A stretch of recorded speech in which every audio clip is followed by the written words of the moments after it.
Restons à Paris où le délégué du gouvernement auprès de la communauté urbaine de Douala participe à ces travaux sur le changement climatique. Le docteur Fritz Ntonentone est porteur d'un projet de lutte contre les inondations qui ont secoué la capitale économique du Cameroun. Plus de précisions avec notre reporter Hervé Landry-Bridias à Paris, en France. La COP21, c'est de l'immersion. Equinox Télévision vous accompagne et vous amène à la rencontre d'experts et de personnalités pour répondre à nos questions sur le climat. Chaque jour, un expert ou une célébrité. Bonjour, monsieur le délégué. Bonjour. Alors, comment est-ce que ça se passe, votre participation ici à la COP21? La participation se passe très bien. La ville de Douala est fortement présente et très intéressée. Vous savez que les caractéristiques géoclimatiques de la ville de Douala, avec sa cohorte de problèmes, notamment les inondations, met donc la ville au cœur de cet événement. C'est pour cela que nous sommes là.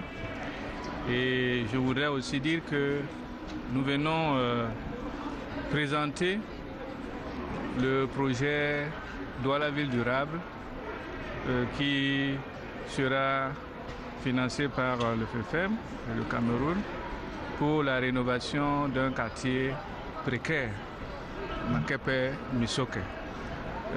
Tout à l'heure, je vais faire une présentation là-dessus et jeudi. Donc par cette annonce, vous dites à ces populations de Makepe que vous êtes là pour eux, pour travailler pour eux et que les solutions sont bientôt là. Oui, la solution est déjà là puisque le financement est déjà trouvé.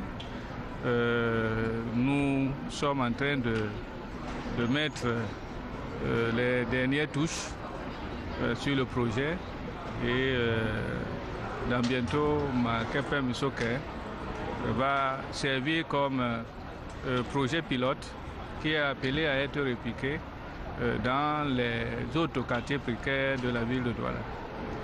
Merci beaucoup, monsieur le délégué. La COP21, c'est aussi la rencontre des personnalités célèbres, comme monsieur Nicolas Hulot, ici présent. Bonjour, monsieur Nicolas Hulot. Bonjour. Alors, après les brillantes allocutions des chefs d'État et de gouvernement, que pensez-vous? Êtes-vous rassuré par rapport à un accord sur le climat? Moi, il m'en faut plus pour être rassuré. Pourquoi ça? Et je pense que ça vaut pour les Africains. Les Africains, ils sont comme moi, ils aiment bien les mots, mais ils préfèrent les actes. Effectivement. Donc, moi, ce que j'attends, c'est de voir l'issue de la conférence, si les mots se transforment en actes, s'il y a un accord, quel va être l'accord, voilà.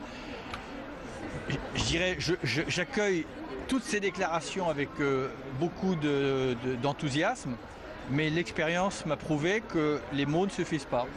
Et moi, ce qui m'intéresse, c'est les financements qu'on va mettre véritablement à disposition, notamment des Africains, pour les aider à s'adapter et pour les aider à se développer. Et aussi le transfert des technologies.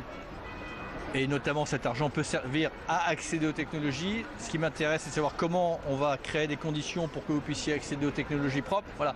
Moi, ce qui m'intéresse, c'est de concret. Voilà. Donc maintenant, les discours... Mais est-ce qu'on en débat? Est-ce qu'on débat de ce sujet-là? Ça commence maintenant. Je ne veux pas dire que ça commence maintenant parce qu'il y a eu, depuis que cette conférence, son objectif a été déterminé à Durban en 2011, il y a eu plein d'étapes. Mais enfin, la conférence démarre. Donc, si aujourd'hui vous êtes encore inquiet, c'est qu'il y a un problème. Mais moi je suis... Est-ce que les solutions ont déjà été posées? Si vous croisez quelqu'un qui n'est pas inquiet, c'est qu'il n'est pas bien informé sur l'état du monde. C'est qu'il n'a pas ouvert sa fenêtre. Voilà.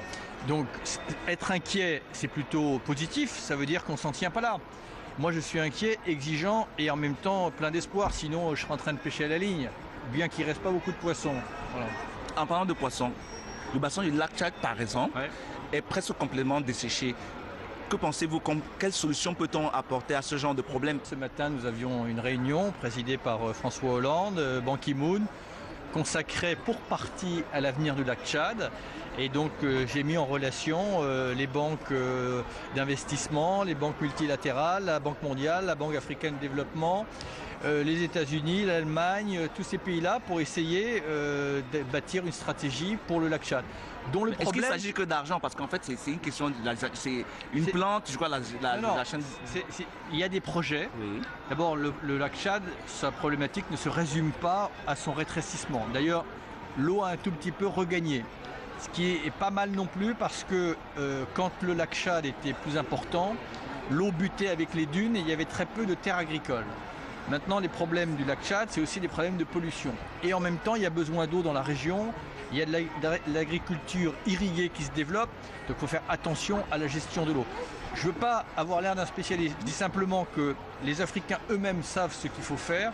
Ils ont besoin, pas forcément de plus d'expertise, ils ont besoin maintenant de technologies ou de moyens, mais surtout qu'il y ait un consortium qui se crée pour faire en sorte que les pays frontaliers puissent développer une stratégie qu'ils ont très bien identifiée et qui a été évoquée ce matin. Voilà. Merci beaucoup, monsieur Pilot. C'est tout pour ce dossier Equinox Télévision en immersion. Morel Durand Kamgan, Hervé Landry, Bidias, Paris.